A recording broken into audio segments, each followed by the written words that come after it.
Yeah, and it's going down. Everything's going to be all right. Urban therapy with Sons in the day, not the night. Yeah, and tonight on the urban against the no on the urban therapy with Sons show today, y'all. We talking about when we discredit something after the fact. When we discredit something after the fact. Sometimes when things don't go right. Sometimes when we feel like somebody turned their back on us. Sometimes when we feel like we've been betrayed. Sometimes when we feel like we've been wrong. We might say that such and such was never our real friend. It wasn't never that. It was never what they portrayed it to be. And I know and I can see the evidence. We sometimes pout and we get a little bit of crazy. But I'm gonna tell you, wait, I'm gonna tell y'all why we do this. Well, I can't tell y'all exactly why you do it because I'm not in your head and you are. I'm not in your mind and you are. But disappointment can make you really take down anything that you were a part of. Well, yeah, I was in it, but I was never really in it because it didn't really exist. It was never really that. So how can I say that I participated when they all they did was really hate it? Well, still, we were where we were, and we can't physically change what happened. So in our minds, sometimes we change around the whole narrative, the whole story, the whole episode. But can we do that? And is it a good thing to do that?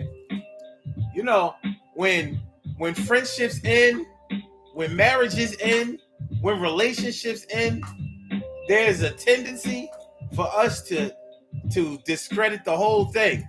Well, it was never really that because such and such never really treated me like this anyway. So that means they were never really in it from the beginning. So why should I acknowledge it? Why should I act like? Why should I say this? Why would I be like? Because we can't go back and change history. But we want to go into this episode and figure out why we feel the need to discredit something after the fact when it doesn't go right. Are we being big babies about it? Are we pouting like little kids? Are we throwing tantrums? Are we acting like little spoiled brats? Or is it legit? Do we have enough proof to say, well, nah, I say it was never really this because it was never really that? Well, we're going to get into it. So let's get into it right now. First of all, I hope y'all feel like real men and women should. This is the Urban Therapy with Sun Show, and we about to get this thing piznopping right now. So let's go. Urban Therapy with Sun 752, and this is the Urban Therapy with Sun Show. We do this every single Saturday from 1 p.m. till around 2:30-ish. And the reason that we say 2:30-ish is because sometimes it gets so heated that we just have to do a little OT on a Saturday. And it is Saturday. This is the show where adults come out and play with other adults. We laugh, we cry, we argue, fuss, and fight, go back and forth with each other, bust it up all crazy. We take an introspective look into our own personality to see the way that the universe projects us into this thing called the world and try to figure out this thing called life. I am your host, Sun 752, aka Omar with the. And if you can't say Omar with the, well, then you just say Omar with the R. This is the Urban Therapy with Sun Show, all up in your area. Once again, I'm feeling like a real man should, and I hope y'all feeling like real men and women should also. So we talking about when we discredit when we discredit something from.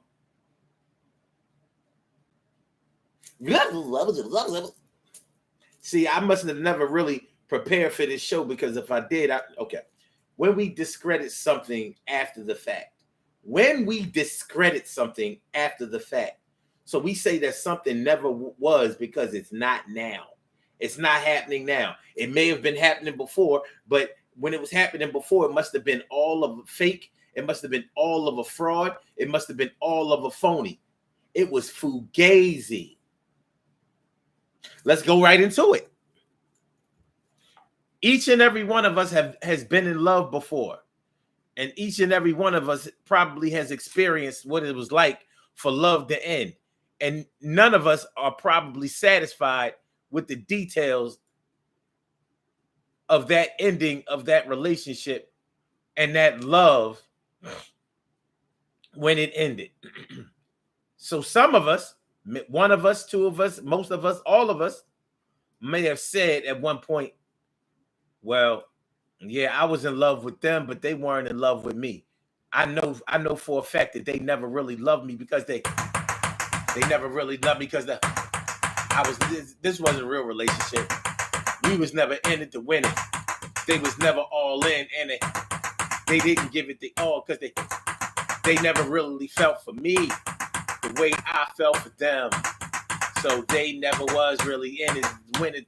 I say all the way from the beginning, they never was down with me like I was down with them for in them. I would do anything, but they never held me in high regard and they treated me like a retard. But hey, I was down and I would do it again, but not with them, with another friend. Speaking of friend, dumb friends used to be hating all along, and I know that I could feel it strong. And when they were, well, okay. It used to be right when the chips were down. It used to be right when I went around. But we do it. Many of us, when we broke up with somebody that we were really close to, that we were really in love with, that we really wanted to make it with, there's a tendency for us to say, well, they never really loved me in the first place. I loved them, but they didn't love me. We're totally discounting anything that relationship had to offer in the area of love. They never really loved me. I know they didn't love me. They never loved me the whole time. How many of y'all have heard somebody say that? How many of y'all have said that? We only say it when it all goes bad. We only say it when we don't get our way. We only say it when things fall off from our expectations of what we wanted it to be or tried to make it be. They never really loved me. Why would you say they never loved you? Well, I know that they never really loved me because if they loved me, they would have. If they felt for me, they would have. If they loved me like I loved them back, they would have never stabbed me in the back. And I know what love feels like, and I know what I gave it up like. So, yeah, I know they never really loved me. I don't think they ever felt me. Yeah, and so it's over now. We do it. We do this. How many of y'all have done it? Be honest. Be real with yourself. Because even if we don't, even if we aren't 100% truthful in front of each other, we know when we go back to the lab, you know what I mean? Anytime something happens to us, we never really get to the bag until we never really get to the bag of our reality until we face our reality. We never get to the bag of our good emotions until we can sift through the bad emotions and really, really pick it apart and be honest about our contribution. But in the heat of the moment, we're not trying to get familiar or be honest with our contribution.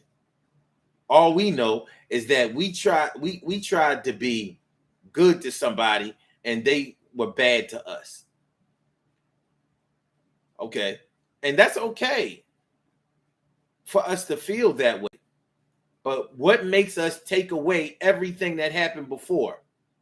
Like we were part of one big ruse, one big lie, one big deception.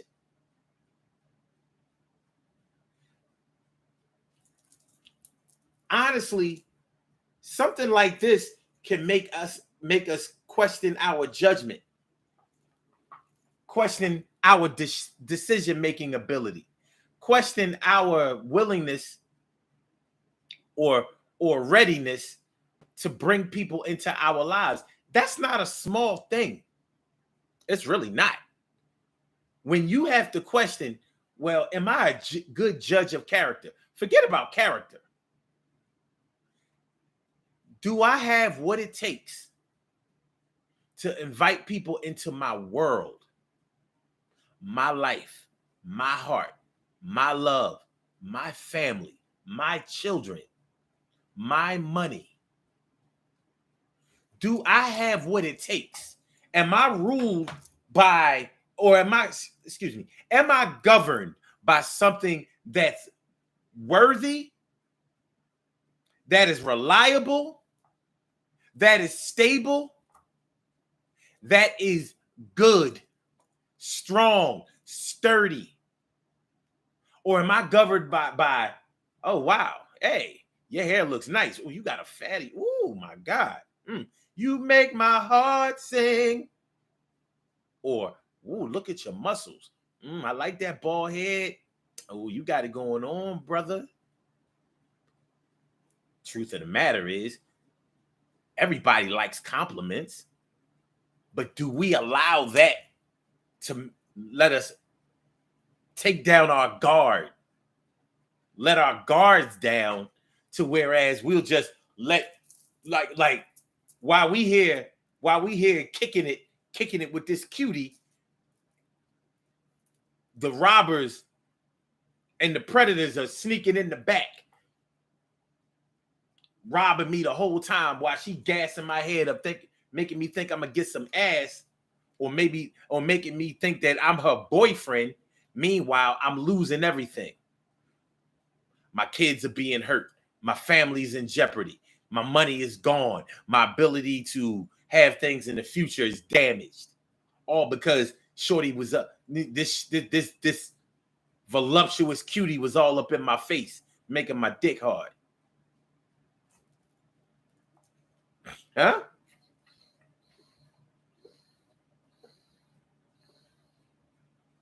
What y'all think? When we discredit something after the fact. Now, the whole time during the fact, we boyfriend and girlfriend, we husband and wife, we're engaged, we're fiancés, we're best friends, ace boon coons, right hand men, and girls to the end. Loyal. Somehow, when it all goes down, when it all goes bad, when there's a disagreement or misunderstanding or a deliberate hurt, and we say, well, if such and such is hating on you now, then they were hating on you the whole time. Let's say it's true. If such and such let you down in your time of need, then they were never really a friend in the beginning. The whole time they was just fooling you. Don't we say that kind of shit? Want me to do it?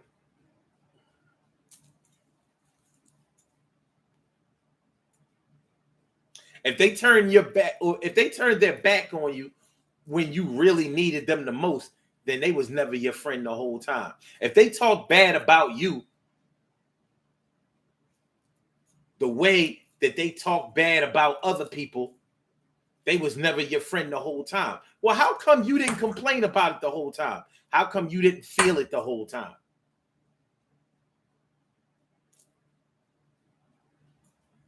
That's what I want to know. If it was never this way or this thing the whole time, why are you just feeling it? Why did it take you to get your feelings hurt or for you to find out that your bank account is low if they were never your friend the whole time? Now, I'm not saying that sometimes this isn't legit.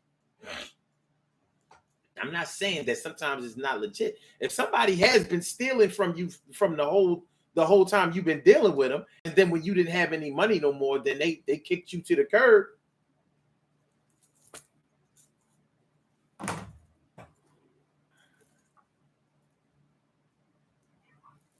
Mom, I'm on my show. What's going on? Mom, bye. Bye. Yo. But yeah.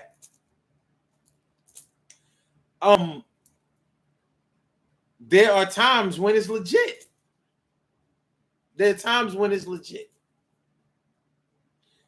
But those aren't always the times that we focus on. It's so easy for us to focus on our hurt, on our disappointment, on our pain. an easy thing for us to concentrate on. And sometimes we practice concentrating on it too much. And we discredit something after the fact. Why does it take us to be hurt or disappointed for us to see everything the whole time? Now, sometimes it's not your fault. Let's say in a marriage.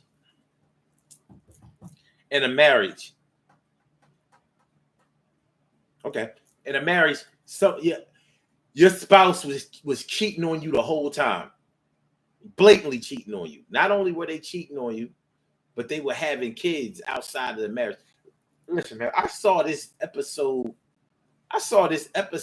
of something on the ID channel. What was the name of the series? But in the series, there was this Haitian doctor. And he was married to this woman. He had 2 kids by her. Now he was a Haitian doctor in New York, Brooklyn, New York. And they lived in this Brooklyn apartment. And in this Brooklyn condo. Now, this doctor used to work all the time, and his wife was a nurse. And that's how they met. They met on the job, got married and everything. Had 2 kids, moved out to Long Island. They moved out to Long Island, right?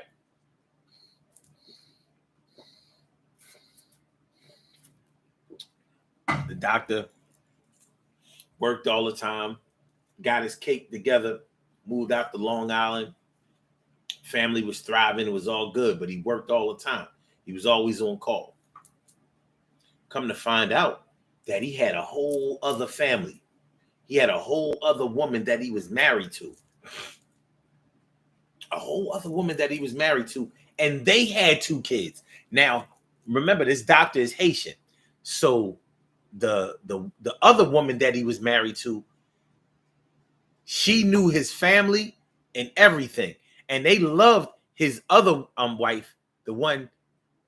Where did they live?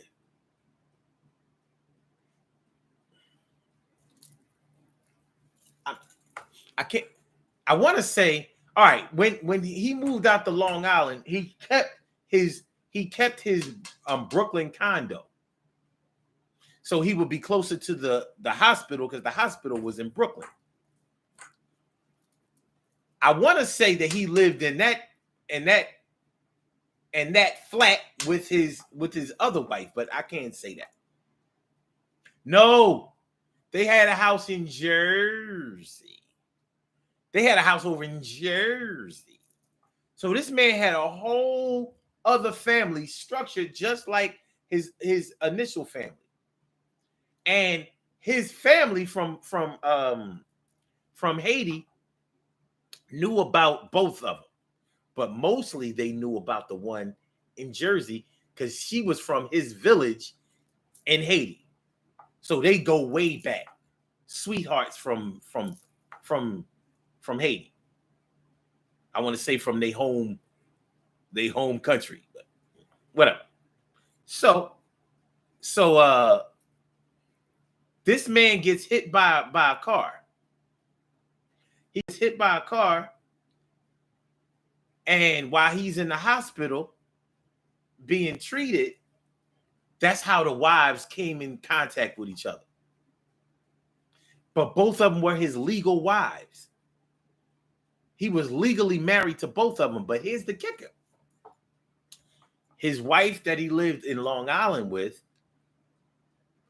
he filed for divorce from her and told his wife from Haiti that was friends with all of his family members and that he lived out in Jersey with. He told her that he divorced his wife in 17 years ago, in 2003, some shit like that. Yeah, this went on for 20 years. 20 years. This man was unconscious in the hospital, so he couldn't defend himself or give an explanation. So his wife that he was married to in Long Island, oh, hold on, it got iller. I'm sorry, y'all. It got iller.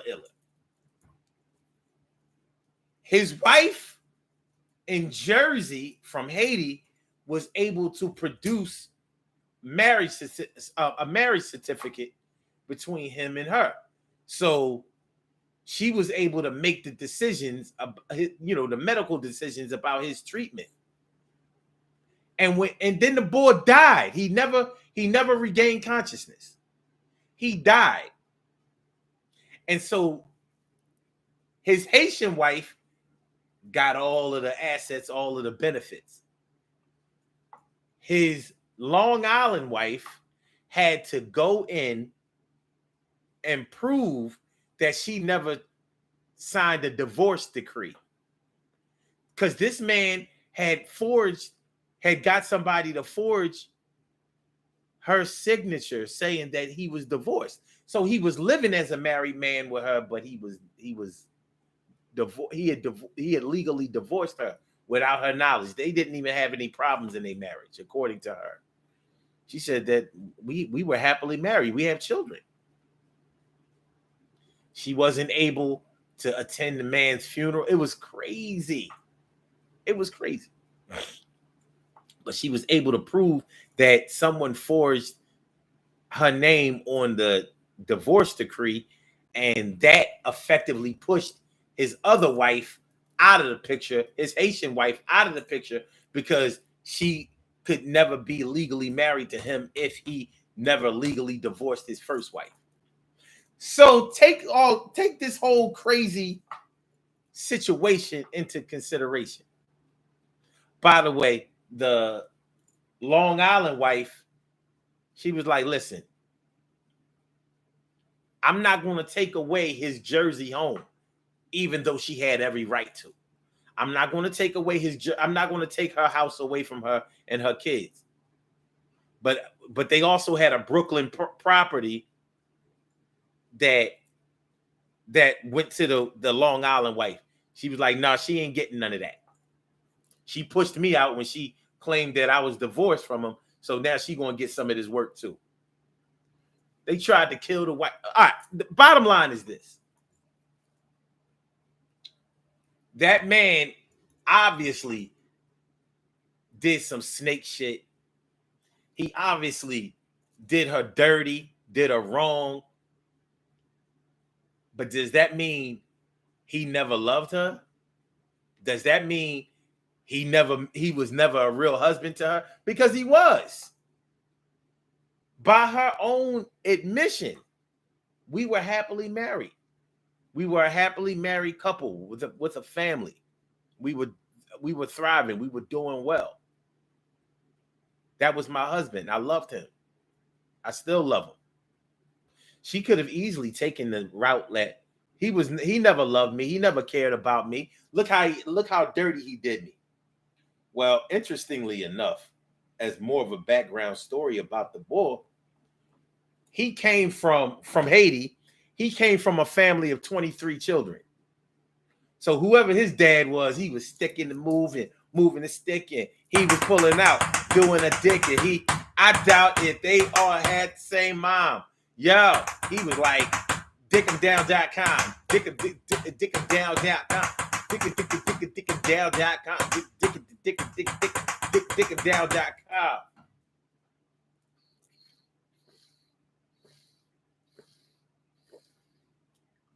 You know what I'm talking about?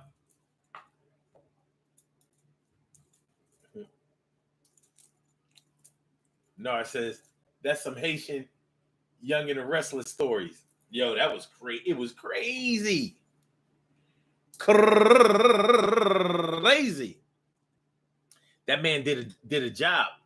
But interestingly, his wife never took the position that he never really married. He never really loved her or didn't marry her or was never a husband.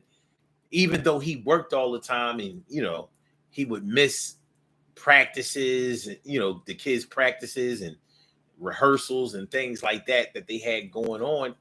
She never took the position that he never loved her Neither one of them did. As foul as he may have been in his death, like you shoot, most men, black men especially, we bite the bullet and we get dissed while we still alive, let alone get put in the grave. We definitely don't get martyred. A lot of us, we get the Kevin Samuels treatment. And I don't mean by his supporters. Good riddance, mother. He never loved no women. You know? But I thought it was interesting that neither one of his wives took that position that he never loved us. He never cared about us. He only cared about himself. He didn't love us. He only loved himself. Because in their situation, I could see the logic and the emotion that either one of them could feel, leaving them both high and dry. Families directly affected by something like that, but they didn't say it. They never said he was never a husband. He never loved me. He never cared about me. Shoot, maybe it's a Haitian thing, because let it be us.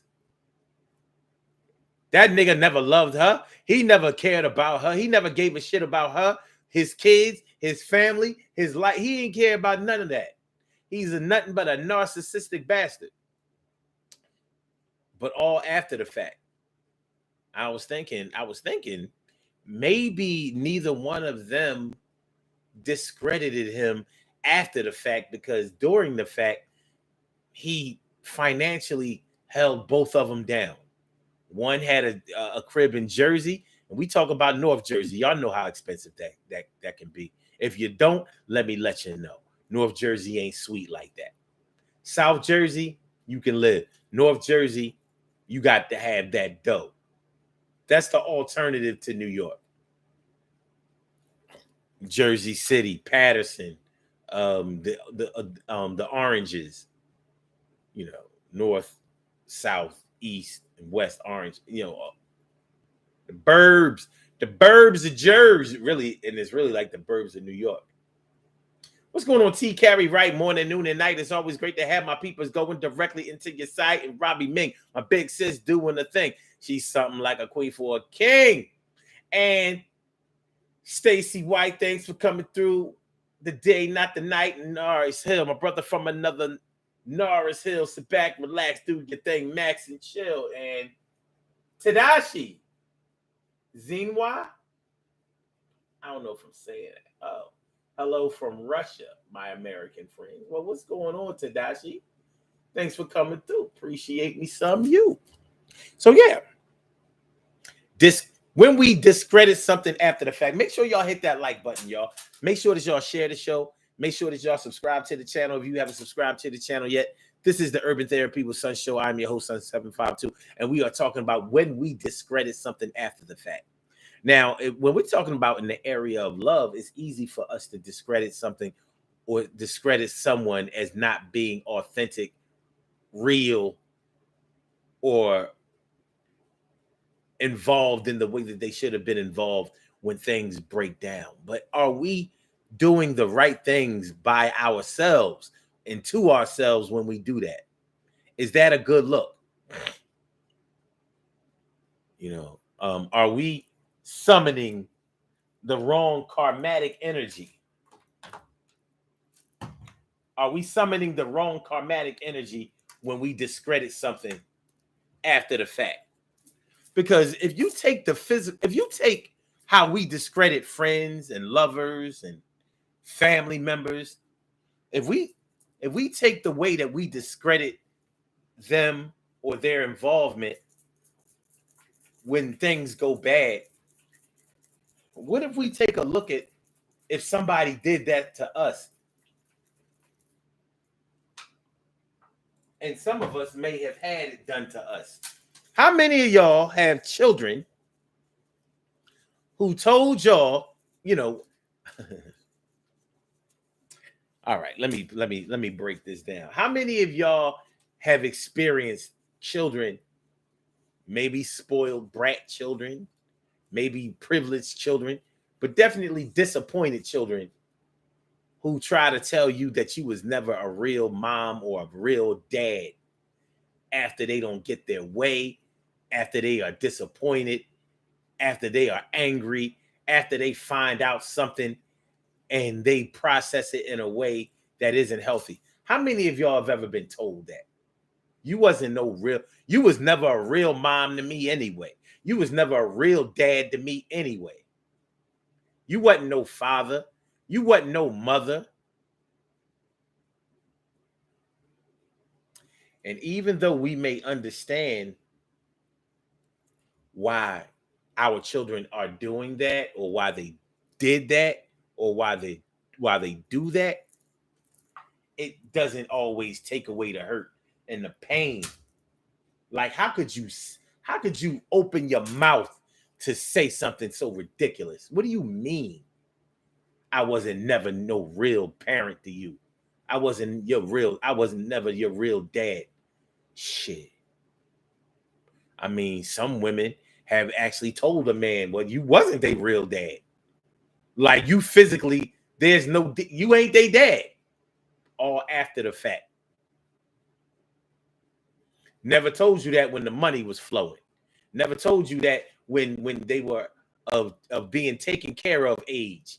Never told you that while you was holding it down, working extra jobs, scheming, plotting, and strategizing on how to make how to build some wealth for the family and hold it down. Never told you that then. But after everybody is 18 and over, after everybody is gone and has benefited from everything that you have given them, oh yeah, well, you ain't their real father anyway. You ain't. I mean, you ain't know. You ain't know.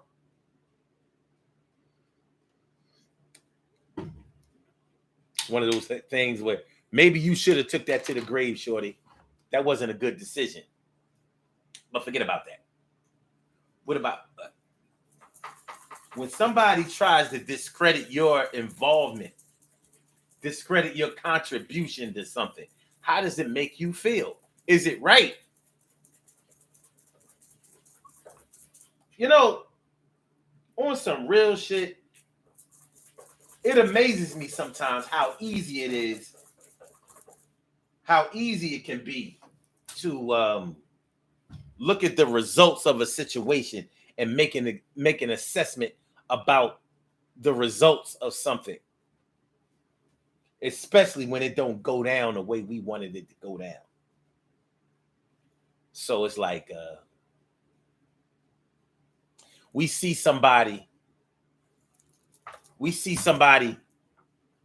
that looks like a bum on the street, or that is visibly financially struggling out here. Oh yeah, such and such is broke. Such and such don't have no money. Such and such is struggling out here. Such and such is doing bad out here. You know, all of the things that we say when somebody is struggling with their finances. Yeah, they hurting out here. And then we may know, or we may have found out that they used to be a millionaire, or they used to make six figures, or there was a time when they were doing really, really well. And some of us may arrogantly say, well, they must not have ever been doing well. They must not have ever had no real money, because if they had real money, then they wouldn't be broke now. You see how we just made an assessment or drew a conclusion based on the results of a situation, the obvious results, not the well, let me find out what happened. Well, nah, I don't see how they could have ever had no real money, because if they had any real money, then they would still have some.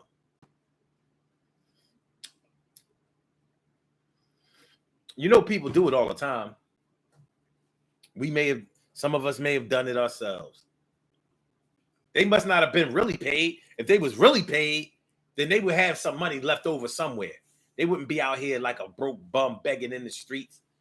homeless and shit, I'm living from pillow to post, hand to mouth, all because we're drawing conclusion based on the results that we see. So you could have never been what other people say that you was, or what you say that you was, because if you was, then you would still be that right now. It's the same thing we do when it comes to love. You must not have ever really loved me, because if you loved me, you would have never done. If you love me, you would have never been. If you love me, you would have never did.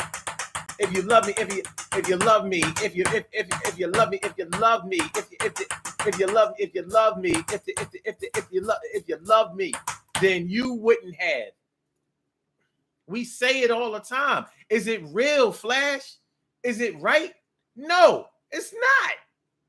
But we're speaking from a place of pain. We're speaking from a place of hurt. We're speaking from a place of disappointment. And we allow that disappointment, that hurt, and that pain to govern our tongue, mouth, and vocal cords to say these things. And we be meaning it.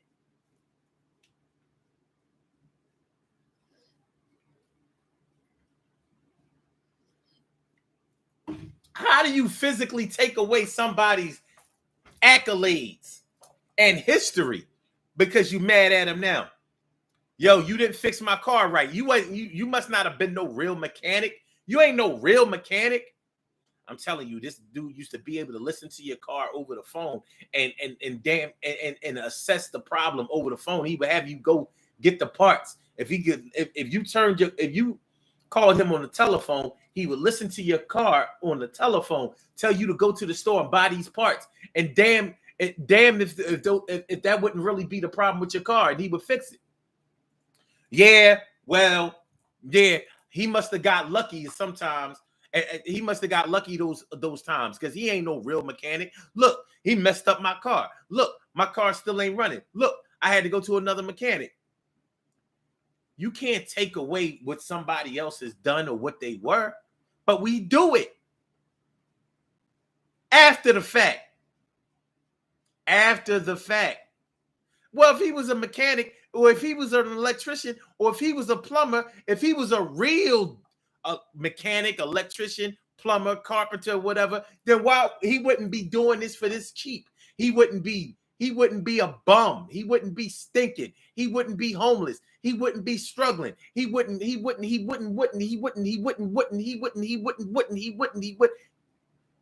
or she wouldn't.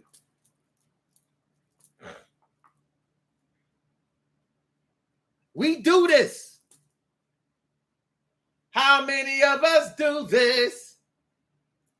We discredit them after the fact.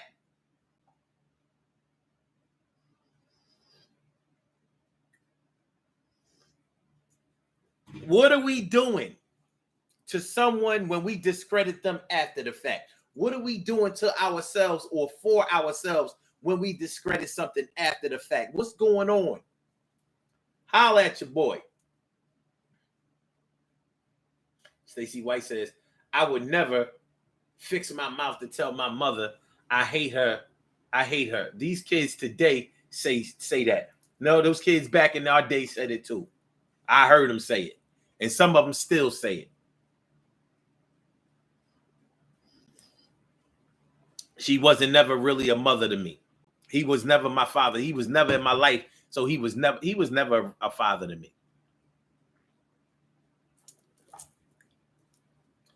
In some ways, they're right. Well, he probably wasn't in their lives the way that he should have been, or the way that he could have been, or that they needed or wanted or expected.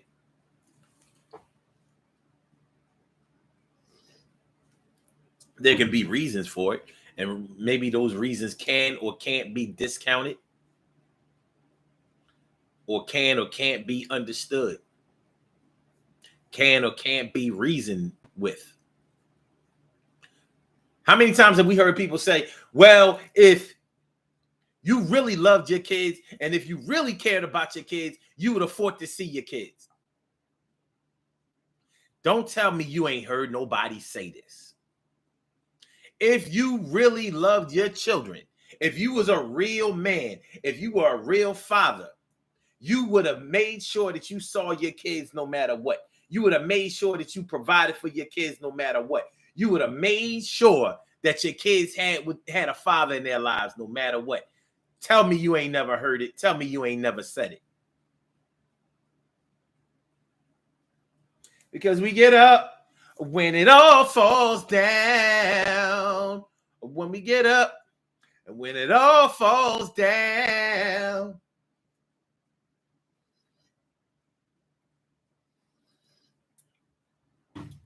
Stacy also says, when they tell you that you never went to Bible school and that's all you did was go to Bible school and church, that was very disheartening. That's an interesting take on it. So people were discrediting your spirituality, your relationship with God, or your biblical knowledge. It was shit.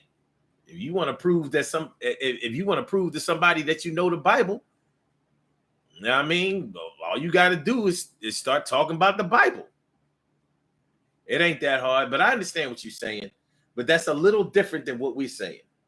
We're talking about when you discredit somebody after the fact because they disappointed you, or because you don't believe in them, or because you don't like them, or because things aren't the way that they are anymore. What do you mean I must not have ever had any real money because I don't have any money anymore? Money spends. Money spends. That's all it does. If you don't replace what you spent, you're not going to have any more. It doesn't mean that I never had it, but people will tell you, you ain't never had no real money. You was out here faking like you had money.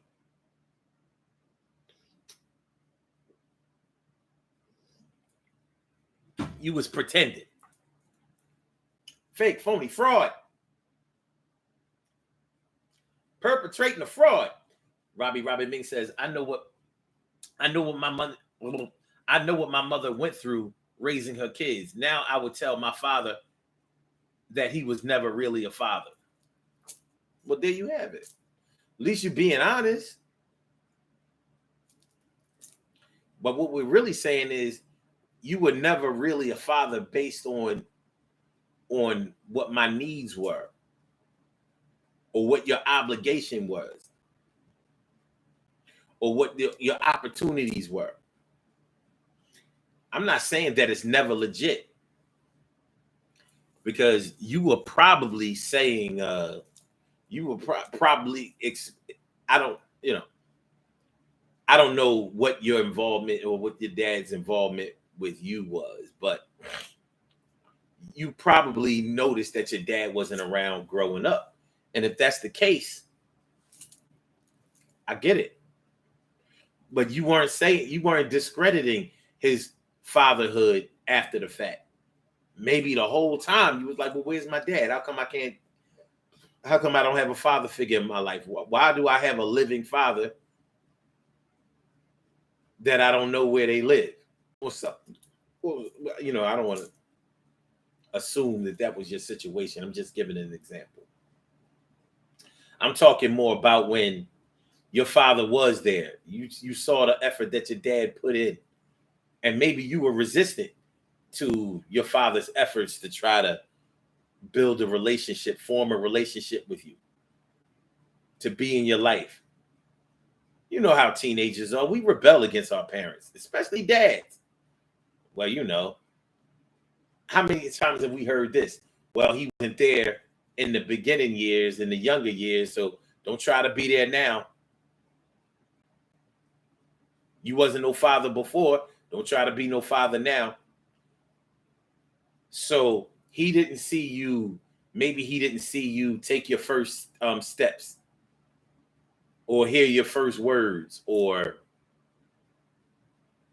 wasn't there your first day of school. So let's say I'll say all the way 8 years of your life. Let's say your dad wasn't there for whatever reason. Going through it with your mom, in jail, sick, had another family,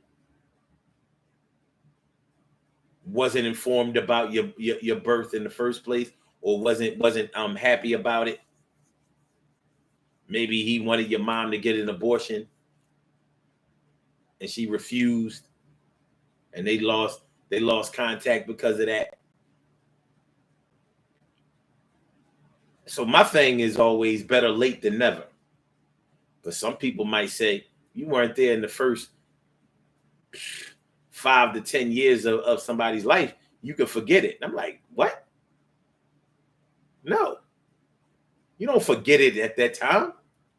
Shit, people come into people's lives when they're way older than that. People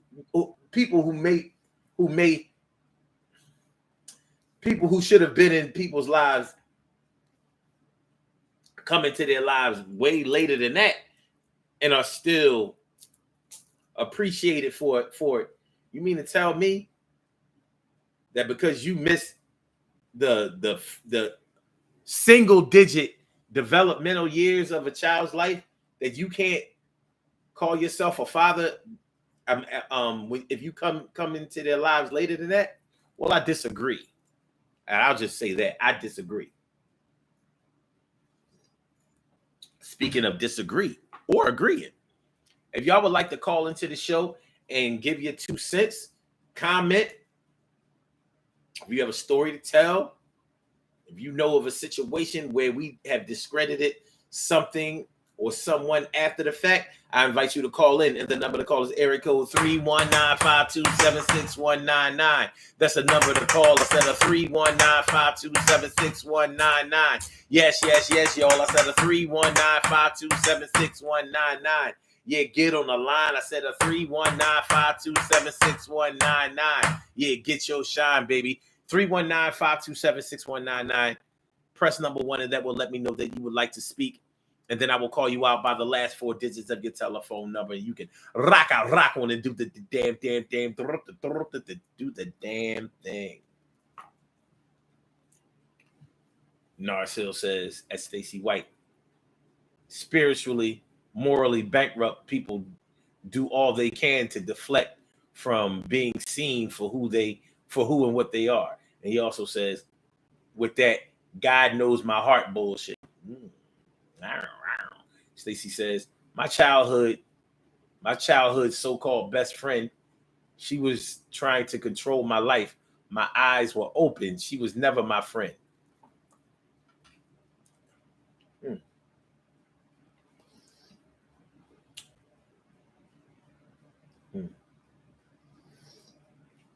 So let me get this straight. From childhood, you said this is your childhood best friend, so-called best friend, was never your friend? Why not? Why was she never your friend? I understand that she might not be your friend now, and I can understand some of the reasons why, but why would you say that she was never a friend? How do you get to be somebody's best friend? How do you get the best friend status without ever being a friend? I'm thinking that if I label you my best friend at any point in my life, you did some good friends status shit. No? No?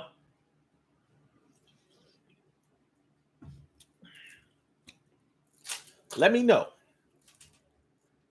Let me know. Because, I mean, really, that's precisely what I'm talking about. They was never a friend. You sure? Never? Now, don't get me wrong, y'all, because I might be totally looking at this from a personal standpoint, and I might be invalidating someone else's experience or their feelings while overcompensating or giving too much validation to how I see this whole thing. So if that's how I'm coming off, please pardon me for that. But I want us to think about these things that we say about each other. Because one thing about the internet that I see and hear a lot is that somebody was never, ever no real. They was never this real. They was never that. I never heard of so many people never being nothing in my whole life until social media.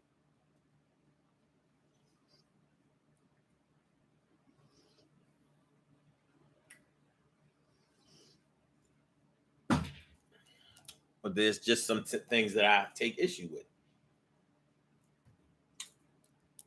You never had no real money. You wasn't never no real athlete. You ain't never had no real job. You ain't got no job, Tommy.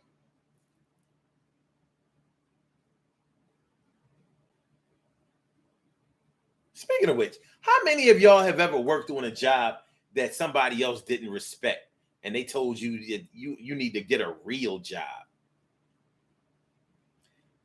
Shout out to my fast food employees.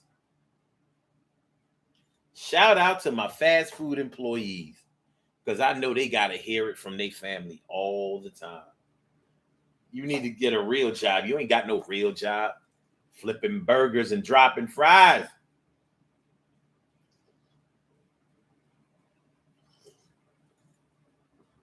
You need to get a real job.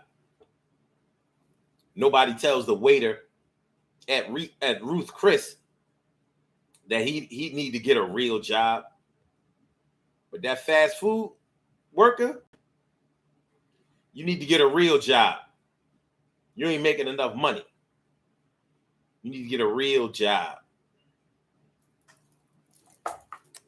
Who am I to judge?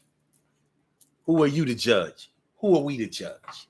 Well, we all judge. A judgment is really an opinion.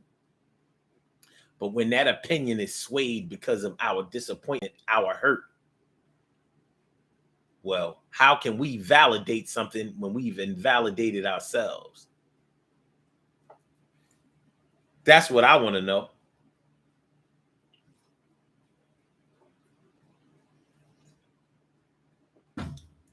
We've invalidated ourselves.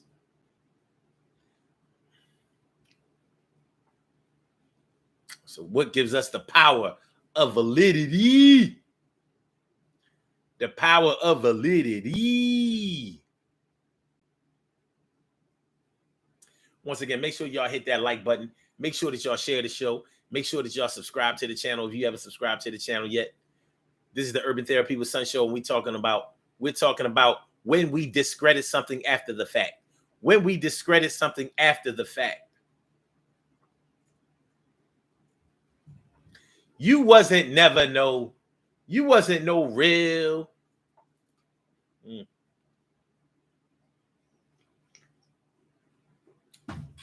It's funny because our children can say to us, you was never no real father, you was never no real mom. We can't seem to do the same things to them. You wasn't no real child. Yes, you was. You wasn't no real kid. Oh, yes, they were. How come we can't fire back at them? They can fire at us. We can't shoot back. Bow, bow, bow. Your education. How many of y'all have experienced somebody trying to take away your educational experience?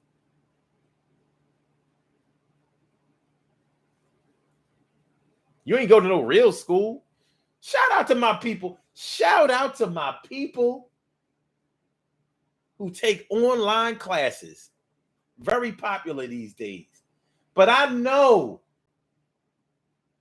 that they have heard people say, well, you ain't got no real degree. You got your degree online. You ain't really go to school. You just produced this degree. I'm sorry. You just produced this degree. And somebody is telling you that you ain't get no real degree. You ain't go to no real school.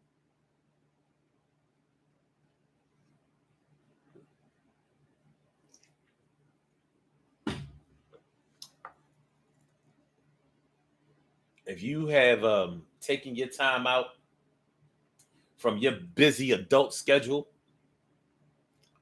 to take online classes and finish up your educational experience, your degree requirements online, and however much time it took for you to do so, hats off and kudos to you. Because we know that when we were younger, even though we may have played hooky, cut class, and found every excuse in the book to discredit the learning experience that we had, or the educational experience that we had, like, well, the school ain't really teaching me nothing. I ain't gonna need this class and that class, in life ever again. Why do I have to take this class? Why do I have to take this class? I mean, why do I have to take this class? Why do I have to take that class? I'm never going to use this in my life. And we come across these times in our lives when we actually have to use that knowledge that we gained in those classes. We never thought we never thought, like, geometry, algebra. We never thought that we would have to use those skills anywhere in life, but we have. And some of y'all can't even see where, but it's true.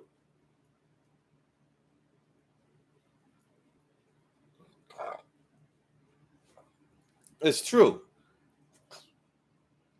The closer I get to you,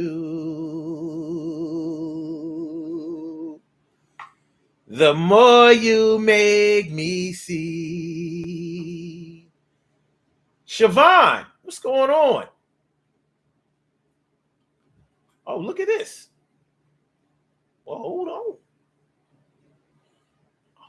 Nora says, a change or discontinuation of shared habits will make people discredit those that made the decision for change. Ain't that about a bitch?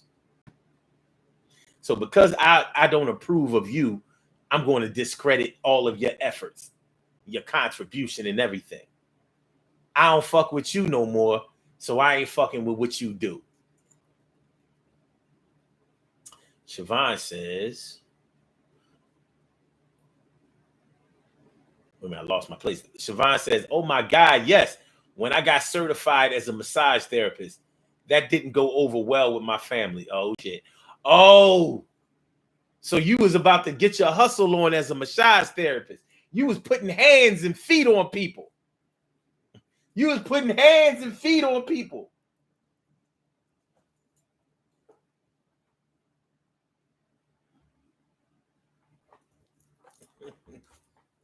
Massage therapists make a lot of money, especially if you invest in yourself and you go and buy a massage table. You can go to bazaars, seminars. You can go to flea markets.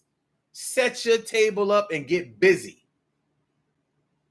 Let me put hands on you for 20 minutes. It changed your life. Like, I was out here at this flea market just shopping my heart out. But now I'm asleep. Because Sensei Siobhan put hands on me. It felt so good.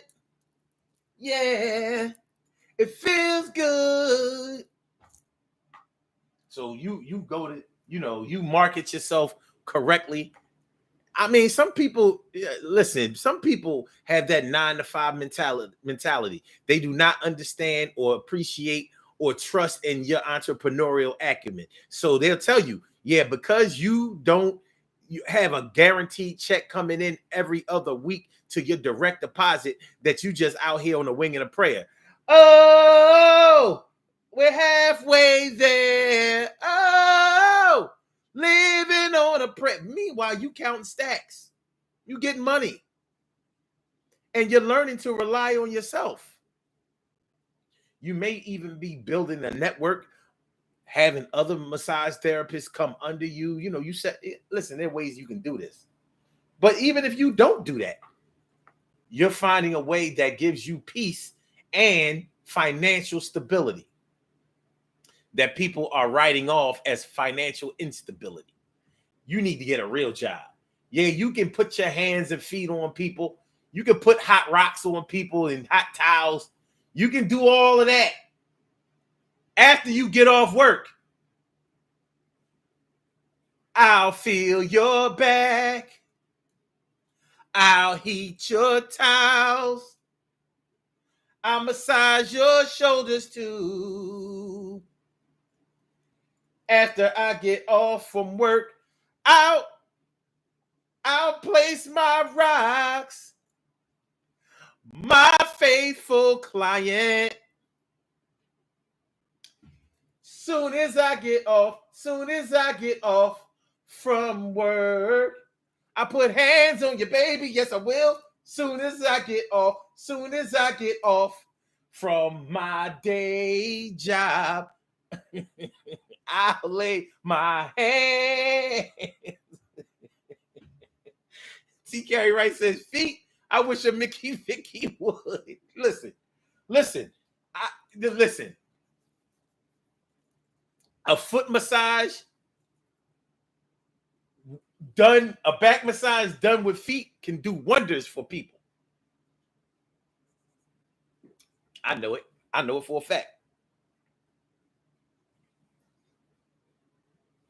I know it.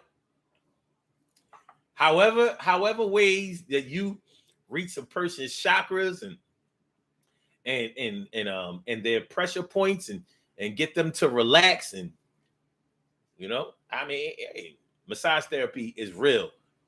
Hypnotherapy is real. Whether you choose that as your primary method to pay your bills, to ensure your financial income, the choice is yours. But because you don't fit the bill of what somebody else says, they want to discredit what you do as if you're not even good at it. Man, listen, especially when they mad at you. You over there playing around, massaging people's backs, legs, asses, and shoulders. What you need to do is take care of your kids. What you need to do is make sure that your mom and your dad have this. What you need to do is handle your, put that degree to work.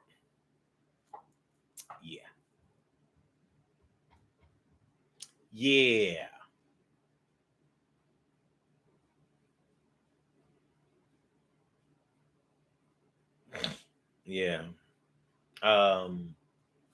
Hold on.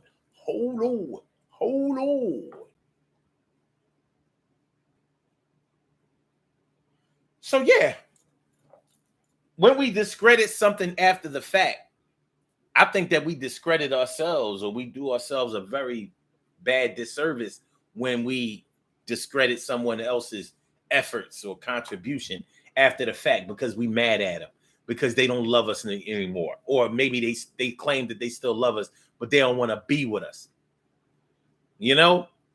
People be mad when somebody break up with them. You was never my real man. You ain't never loved me. You ain't never care about me. If you did, then you would still be here. You would work it out with me. Like, you're forgetting about the fact that you're not a good woman. You're not a good girlfriend. You're not a good wife. So you expect us to just duke it out, whether we're talking about physically, metaphorically, or whatever. Whether we're talking about literally or figuratively, you expect us to live in this fucking muck and mire, and you expect us to stay in this little dirty, nasty, murky, dark place of emotions that we are. We live as enemies, claiming to be lovers, and you wanna wash, rinse, and repeat this. And people really expect you to wash, rinse, and repeat that. Well, why not? All couples have problems. If you really love me, you would stick in here and work it out with me. People can change. You ain't tried to change. You haven't put any effort to change. Yeah, well, I still can. I'm still alive. While God still has us living, walking, and breathing on this green earth, then any of us can change. I can change, and I will change if you give me another chance. You know, you ain't never give me a chance.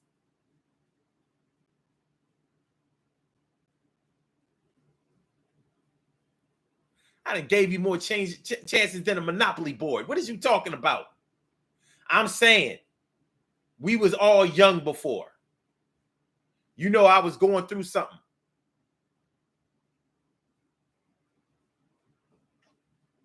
What you talking about, shorty? What are you talking about? We ain't been together but 2 years. Still, that's 2 years of my life. I'm gonna waste my whole life. I wasted my whole life being with you. I can't get that time back. Yeah, the glory days of 2020. I apologize. I a motherfucking apologize. Sorry, Miss Jackson. Woo, I am for real. Never meant to make your daughter cry. I a motherfucking apologize. Sorry, Miss Jackson. Woo, I am for real. Never meant to make your daughter cry. I a motherfucking apologize. Can y'all do that? Can you say a motherfucking apologize? Can you throw a motherfucker in the middle of a word?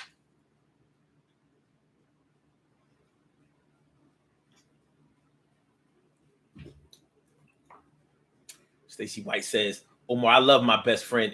My child, wait a minute. I love my best friend, my childhood friend, but we can't be friends like that no more. I love you from a distance. Okay. But the thing is, you said that she was never really a friend. That's the thing I have a little problem with. Why wasn't they? You know, when we was eating popsicles and soft pretzels, when y'all was talking about what boy like you and what boy you like, y'all was friends. When y'all shared clothes and went shopping together and went to the movies and y'all was thick and thieves. And when a person saw one of y'all, they saw the other one of y'all. Wasn't y'all friends? Well, what made them not be a real friend later on?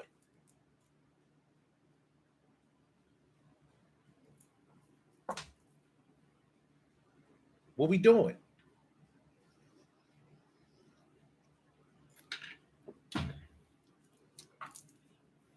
What we doing, y'all? What we doing? Where we at with it? How we carrying it? How we carrying it? 90 seconds. Oh my goodness. Here it is. Time to go so soon. Good night, sweetheart. It's time to go. Do, do, do, do, do. Good night, sweetheart. Yeah, it's time to go.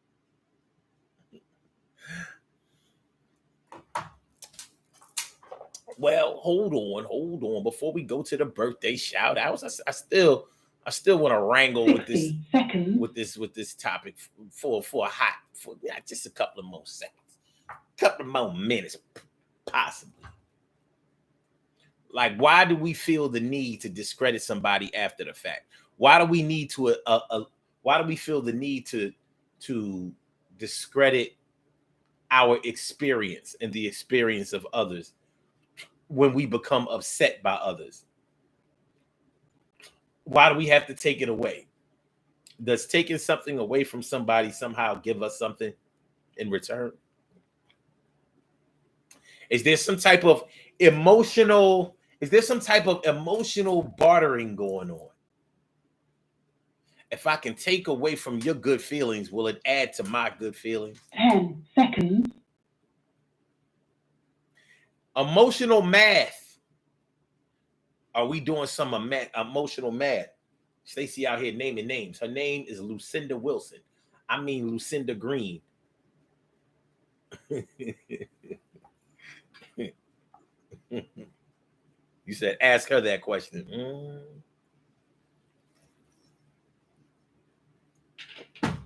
Lucy in the sky of diamonds. All right. I don't know, man. I don't know. I've lost friends. I have the least amount of friends in my life now than I've ever had. But my friends were friends. I made decisions based on my feelings for my friends. I made decisions based on the loves of my life. Shit happens. I'll tell you one thing. I ain't never been with a woman who I would say she wasn't never my real girl. She wasn't never a real woman to me. More than a woman. More than a woman to me. More than a woman. More than a woman to me. Shout out to the Bee Gees. That was a disco group that you could sink your teeth into.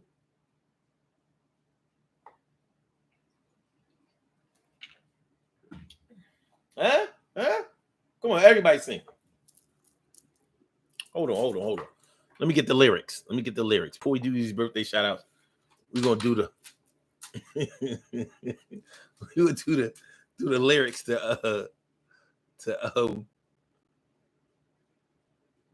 the Bee Gees more than a woman. All right. Lyrics to more than a woman by the Bee Gees. There you go. Oh, girl, I've known you very well. I've seen you growing every day, but now you take my breath away. Suddenly you're in my life, part of everything I do. You got me working day and night, just trying to keep a hold on you. Wait a minute. I don't think I'm singing this right. Oh, girl, I've known you very well. I've seen you growing every day. I never really looked before. But now you take my breath away. Suddenly you're in my life. Part of everything I do. You got me working day and night. Just trying to keep a hold on you. Huh? Huh? Huh? Huh?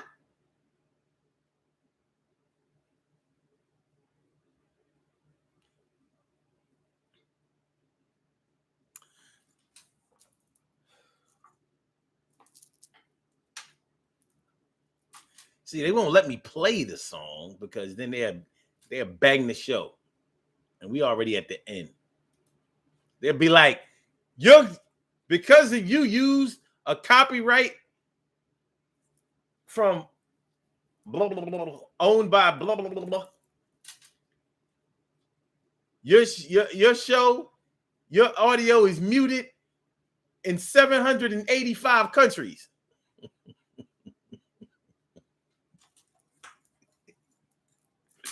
All right, yo, let's do these birthday shout outs.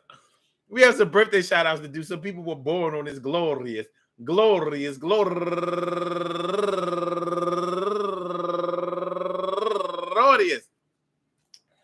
August 20th, and they deserve to be acknowledged. So let's go about our business of acknowledging them and making them feel special because they are special, because they are special, because they are S-P-E-C-I-A-L. They get the R-E-S-P-E-C-T. They are S-P-E-C-I-A-L. They get the R-E-S-P-E-C-T. They are S-P-E-C-I-A-L. They get the R-E-S-P-E-C-T. They get number one out the box.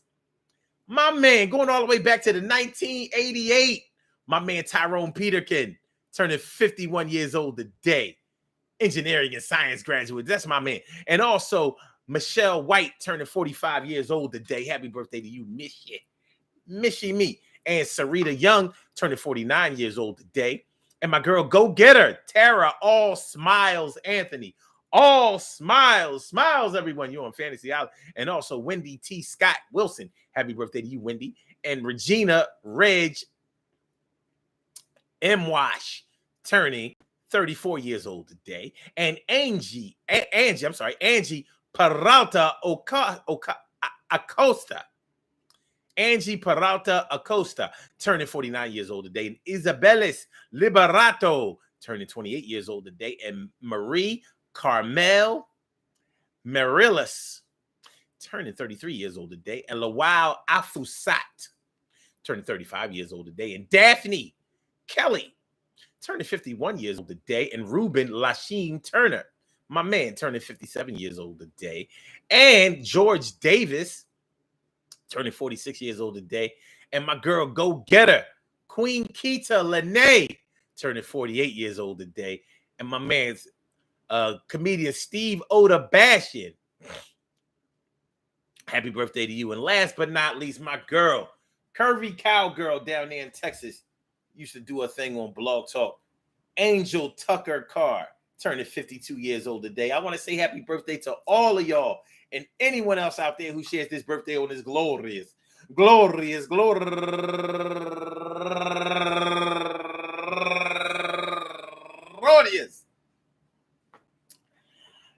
August 20th, anywhere out there in the world, worldwide, internationally, and universally. All of y'all go ahead and turn up. But don't turn up too loud. Just turn up loud enough so everybody can hear you. Rock out, rock on and do the damn, the rock out, rock on and do the damn, rock out, rock on and do the damn thing. You do your thing, y'all. Represent the queens and kings. You do your thing, y'all. Represent the queens and kings.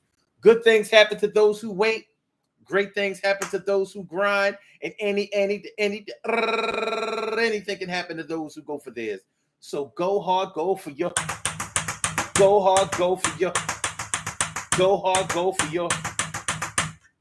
And I hope that today finds you good health, happiness, mind, body, soul, and spirit. All of y'all go ahead and turn up. Turn up, but don't turn up too loud. Just turn up loud enough so everybody can hear you. Rock out, rock on, and do the damn, the rock out, rock on, and do the damn. I do your damn. I do your thing, y'all. Represent the queens and kings. You do your thing, y'all. Represent the queens and kings. Good things happen to those who wait. Great things happen to those who grind, and anything can happen to those who go for theirs. So go hard, go for yours, and remember, man, listen. And listen, we ain't got to discredit nobody after the fact. I know we mad. I know we pissed. I know we feel wrong. I know we got done dirty. I know that they never seemed like they ever believed that, like, they was never D, they was never down, they never came around, they always treated us like a clown. You don't know how somebody has always looked at you. I'm gonna just put that out there. I know that it's easy for us to say that somebody has just been playing us all along and they never thought anything good about us.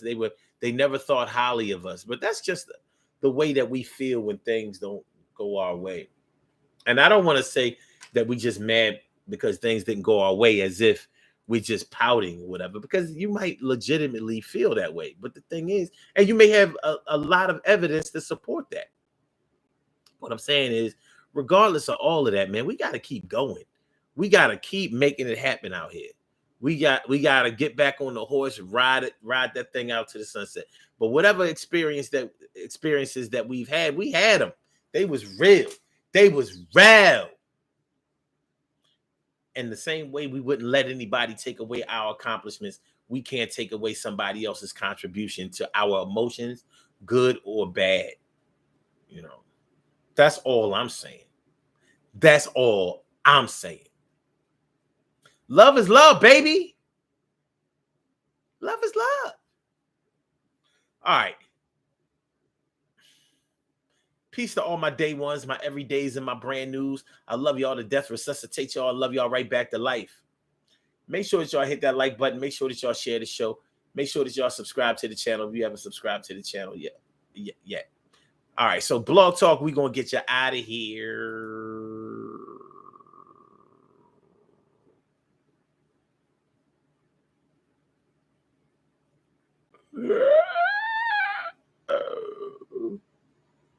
Okay. And for my YouTubers, you know just how we do, but thanks for coming on through. See you on the other side, my boobers.